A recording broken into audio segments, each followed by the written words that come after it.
Kelebihan Stikom kan nomaden gitu.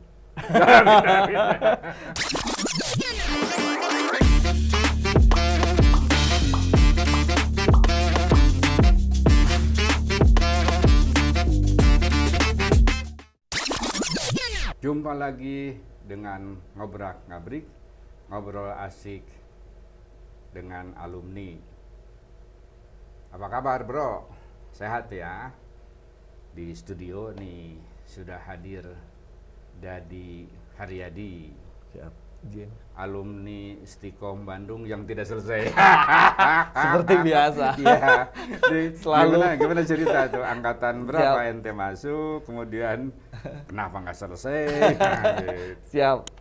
Ya, perkenalkan saya Dadi Haryadi, Pak. Angkatan 2004. Jadi saya lagi zamannya kampus Stikom di Lodaya, Pak. Lodaya. Termasuk juga sempat waktu kampus Stikom pindah ke PH Mustafa. Kelebihan Stikom kan nomaden gitu. Tapi jujur, Pak, dulu saya milih Stikom ya, Pak. Itu karena bayar SPP-nya paling murah, Pak. Oke. Jadi saya ngambil Stikom Dibandingkan kampus-kampus yang lain, Stikom lebih murah. lebih murah, udah itu aja, sederhana itu. Jadi Stikom tuh buat wong cilik. Lebih bersahabat ya, Pak ya. Iya.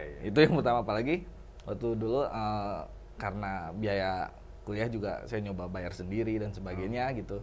Jadi harus berpikir kreatif. Ya minimal kalau di Stikom bisa kalau bayaran ada dispensasi minimal sampai ujian. Nanti ujian bikin surat lagi, surat sakti lagi. Setelah selesai ujian, habis selesai ujian minta kelonggaran lagi. Kayak gitu. Bisa dicicil lah Ya, istilahnya ya. deh dan sebagainya. Terus kenapa saya milih jurnalis dan sebagainya? Ya sesederhana karena superhero itu kayak Spider-Man dan Superman itu wartawan, Pak. Iya. Jadi dibikin sederhana aja cita-citanya gitu. Wah, kelihatannya keren nih. Kan kalau anak muda mah harus ada sosok idola ya. Tapi idola misalnya wartawan yang jadi idola, saya nggak tahu wartawan siapa yang terkenal dan sebagainya. Tidak belajar di Rosian Anwar Enggak, misalnya, Yakob Utama. Tidak. Saya cuma sederhana. Wartawan itu Spider-Man dan Superman, udah aja itu. Terus ya mengikuti perkuliahan dan sebagainya. Terus mungkin karena lingkungannya kita sedikitnya jumlah mahasiswanya, justru yang saya rasakan lebih dekat, kita lebih banyak kenal gitu dan sebagainya. Nah, singkat cerita kenapa saya nggak lulus, Pak? Karena laptop saya hilang, Pak. Itu di PH Mustafa, ya kan biasanya teman-teman suka ngumpul dan sebagainya. Singkat cerita laptop saya hilang sama salah satunya tadinya saya nitip sama Tara, Pak. Nah, Tara, gara-gara kamu aku nggak lulus. Gara-gara si Tara, si Tara itu angkatan 2007, 2000 genep gitu, hilap deh, Pak.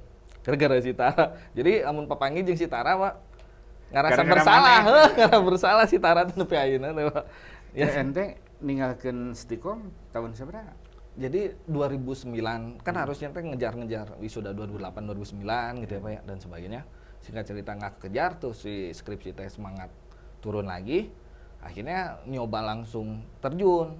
Dapat tawaran dari teman sangkatan yang udah duluan kerja. Itu sama Budi Safaat, Pak. Angkatan 2004 ada Derry. Iya. Budi Safaat waktu itu ada beberapa temen yang udah gabung di Radar Bandung, Pak. Ada Budi Safaat, ada Derry, ada siapa lagi ya? Kang Ugi juga pernah dan sebagainya. Singkat cerita terjun langsung ke lapangan, Pak. Tapi dari situ jadi apa? Mulai kebuka tuh wawasan dan sebagainya. Dan bagi betah boga duit tuh. Justru enggak, Pak. Oh, enggak. Ternyata si profesi wartawan teh secara finansial ya, Pak ya, kurang begitu menjanjikan, Pak. Jadi untuk biaya tempat tinggal saya kan ngekos dan sebagainya itu nggak cukup, Pak, untuk biaya tempat tinggal, makan dan sebagainya. Kan sok aya di sumber berita gitu, ngasih kadede atau apalah gitu. Itu mah relatif, Pak. Kan nggak rutin ya kita dan sebagainya atau jadi singkat cerita ya harus berpikir kreatif lah, mau sambil jualan kayak ente, mau sambil apa dan sebagainya. Tapi justru dari situ saya kebuka wawasan. Saya pertama kali liputan itu di Des Olahraga, Pak. Des olahraganya juga yang lain mah kan udah teori KONI, lomba yang udah bonafit. Iya. Saya lomba yang kayak Persib U15, Pak. Yang mainnya cuma di Tegalega, Pak. Kelas teri. Kelas banget, Pak. Belajar dari situ, dari nol banget. Tapi ternyata kelebihannya liputan olahraga di situ belajar observasi, Pak. Kan kita harus menuliskan dan menceritakan kembali peristiwa olahraga teh serunya apa ke si pembaca. Singkat cerita, setelah dari Radar Bandung, di Radar Bandung juga saya pindah ke Deskriminal. Oke. Nah, di Deskriminal Pak yang paling Banyak seru, cerita banyak aneh. cerita, banyak cerita. Kumata. Ya duka manisnya, misalnya lagi pacaran Pak, kan udah semangat nih, wah lagi sepi nih, ada peristiwa. Laku ente lagi seboga kabogo. Udah punya pacar Pak, Iya. jemput nih. Tapi lain budak tiko. Bukan, Oh, bukan. kebetulan profesinya guru yang sekarang jadi istri teh. Jemput dia habis beres ngajar kan. Tadinya mau jajan dulu gitu ya, mau ngebaso. Gitunya. Tiba-tiba ada mobil blambir Pak, mobil kebakaran lewat gitu kan. Wah, ada peristiwa. Wah, berarti ada kebakaran itu kan. Si istri itu diajakin dulu, ya kita rayu lah dikit gitu kan ya. Ikut dulu ya bentar ya, lihat dulu kebakarannya di mana gitu ya dan sebagainya. Waktu itu kebakarannya kalau nggak salah di Kosambi, Pak. Di Kosambi.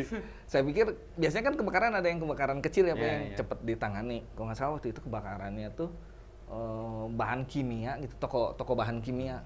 Jadi udah padam, tapi nyala lagi gitu Pak.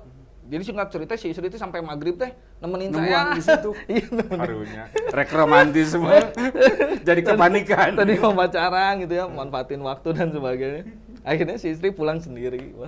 Kasihan. Tapi ngertinya profesi calon gitu. Dan di kriminal juga saya banyak belajar gitu ya. Teori misalnya ternyata kalau misalnya kita wawancara si korban misalnya, korban kebakaran, harus sensitif Pak. Kita pasti si korban teh lagi berduka dan sebagainya, atau hal yang sama juga ada korban pembunuhan atau apapun gitu. Itu harus pakai etika banget Pak. Kalau nggak pakai etika tandanya kita udah kayak robot gitu. Apa itu? Jadi harus punya empati. Saatnya nanyanya lebih, Bu ikut berduka ya dan sebagainya. Emang gimana cerita awalnya gitu, kayak kita seakan-akan temennya dan sebagainya, bukan sebagai wartawan. Harus memposisikan itu. Ketika dianya udah nggak histeris, dianya udah kelihatan tenang dan sebagainya. Hal yang sama juga di kriminal, kita belajar wawancara penjahat Pak, yang totoan gitu ya. Kalau penjahatnya udah udah ditangkep gitu ya dan sebagainya, walaupun udah ada penjagaan sama polisi, tetap aja ketakutan itu teh ada Pak. Bisa dicirian, tinggal ikeun sia kurang gitu kan. Diancam. Jadi kita juga ngelihat si penjahat juga sebagai sosok manusia, walaupun kita ngedenger ceritanya itu kesel. Misalnya si penjahat itu ternyata ngegebukin ibu-ibu misalnya ya. Kita sebagai seorang anak pasti marah gitu ngelihat ada perempuan yang disiksa dan sebagainya. Itu teh emosinya harus dikontrol kitanya. Kan nggak boleh nyentuh ya Pak ya. Cuman hanya aparat kepolisian yang boleh menyentuh pelaku dan sebagainya.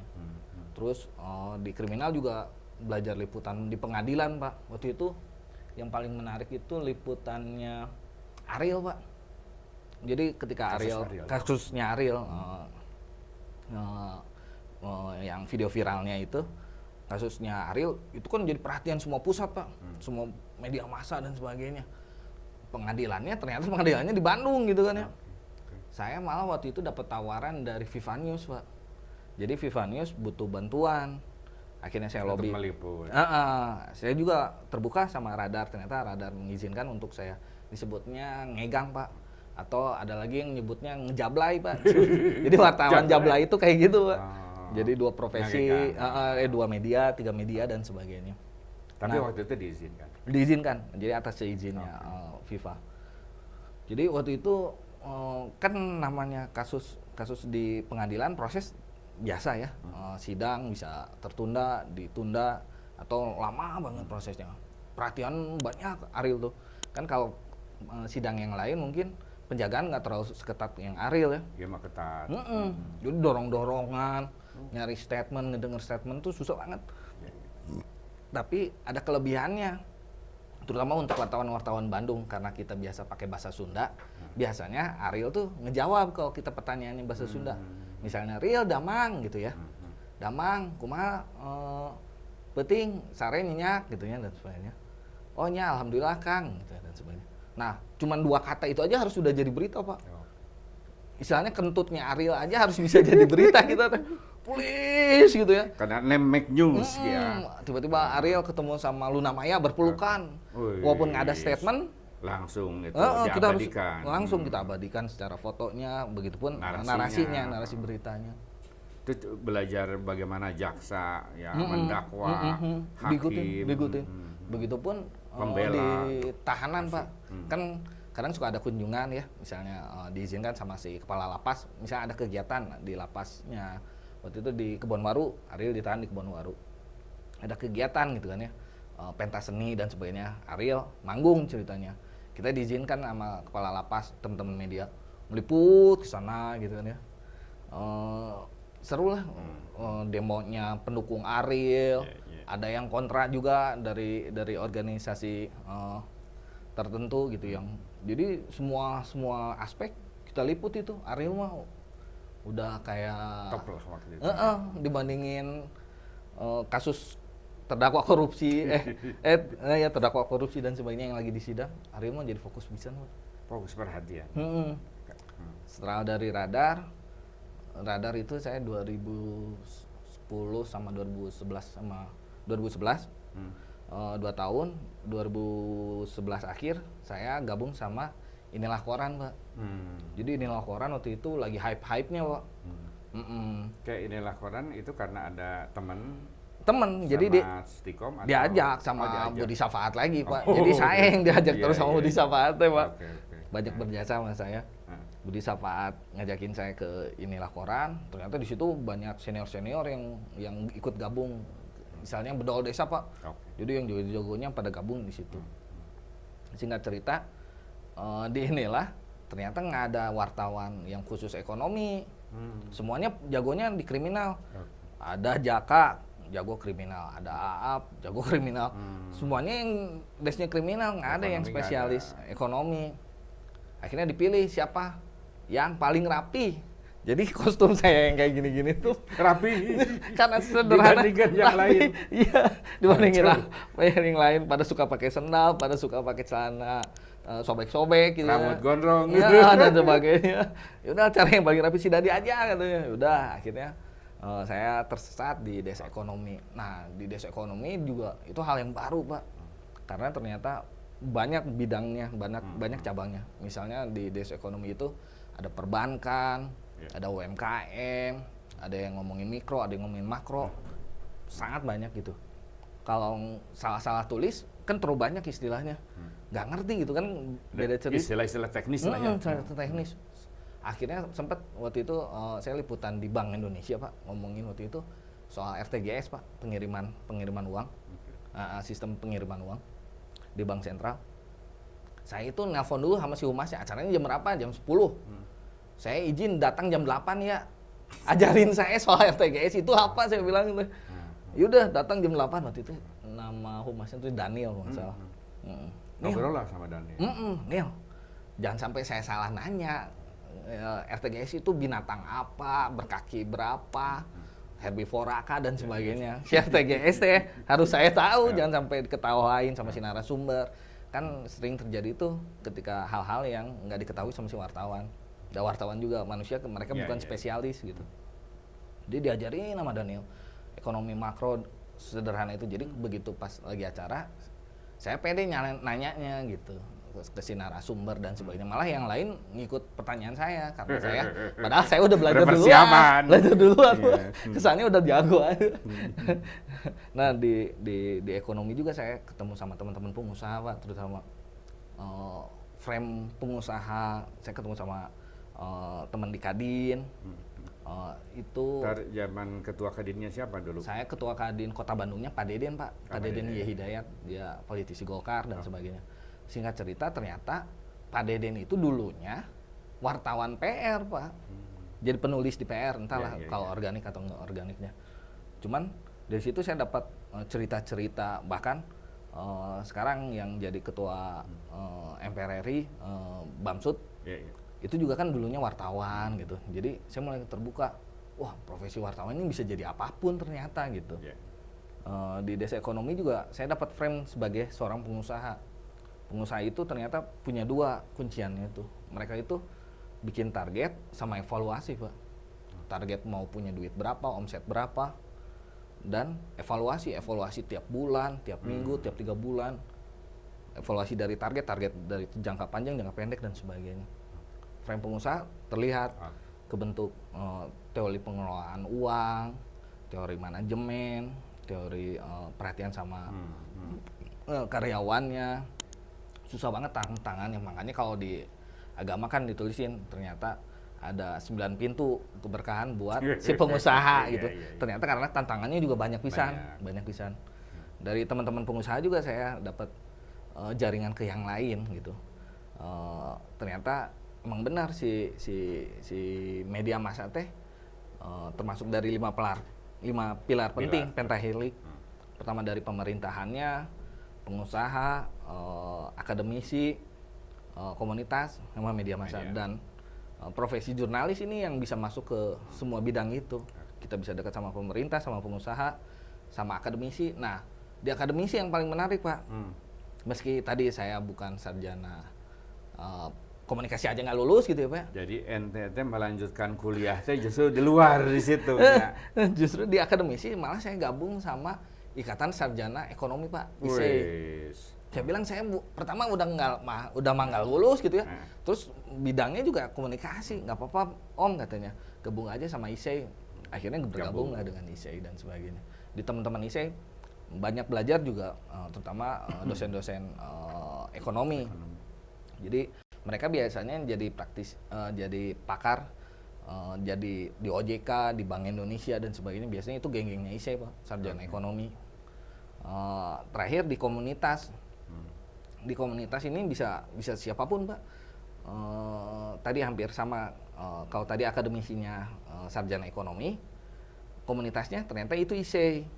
Jadi tiap bidang itu punya komunitasnya tersendiri, entah itu komunitas hobi, entah itu komunitas tadi mungkin kayak Stikom, komunitasnya alumni Stikom misalnya dan sebagainya. Komunitas ini yang biasanya untuk saat sekarang jadi tren terutama untuk industri mau sponsor. Mereka ngebidik langsung ke pangsa pasar, nyari komunitasnya, misalnya komunitas otomotif, misalnya sepeda motor. Teman-teman di Honda, Yamaha lebih suka langsung mensponsori, mendukung kegiatan-kegiatan teman-teman di komunitas ini. Oke, jadi NTT ayeuna sebagai apa sekarang? Nah, sekarang setelah kan dari radar mulai dari kriminal ke ekonomi, ke komunitas, ke ilmuwan gitu ya. Nah, alhamdulillah sekarang saya jadi pemimpin redaksi di Teropong Media. Nah, untuk jabatan pemimpin redaksi, untuk sekarang Dewan Pers mewajibkan posisi tersebut harus dijabat oleh wartawan senior, yang punya sertifikat. Yang punya sertifikat. Jadi ada 3 sertifikat, Pak, untuk profesi jurnalis itu. Muda, Madya, dan yang paling atas utama. Alhamdulillah saya ikut yang utama. Keren. Makanya saya jadi Pemred, ingetin pimpinan umum sekarang. Pemimpin redaksi. Di khusus redaksi. Makanya saya ingatkan sama teman-teman wartawan pentingnya sertifikasi media. Kan sempat kenapa mereka pada malas? Karena manfaatnya apa, Dat, katanya. Sertifikasi media naik gaji kagak katanya ya. Digadein SK-nya nggak bisa katanya dan sebagainya. Ternyata ternyata teman-teman di Teropong Media waktu itu ngelihat di daftarnya Dewan Pers, salah satu yang udah utama di Jawa Barat khususnya Bandung itu saya. Akhirnya saya ditawarin. Berapa tahun tuh sampai dari awal terus jadi sekarang? 13 tahun, Pak. 13 tahun. Sebenarnya harusnya bisa cepat, Pak. Kayak Budi Safaat itu jadi Pemred itu ketika dia di radar, Pak. Jadi masih muda banget. Jadi Budi Safaat di radar jadi Pemred gitu. Ternyata kalau dulu belum ada kewajiban untuk sertifikasi utamanya, Pak ya. Kalau yang sekarang itu emang harus udah ada sertifikasi utamanya. Banyak teman-teman yang udah jadi level di atas, editor dan sebagainya, sertifikasinya masih muda. Jadi karena ente anak presidennya, ya. gitu.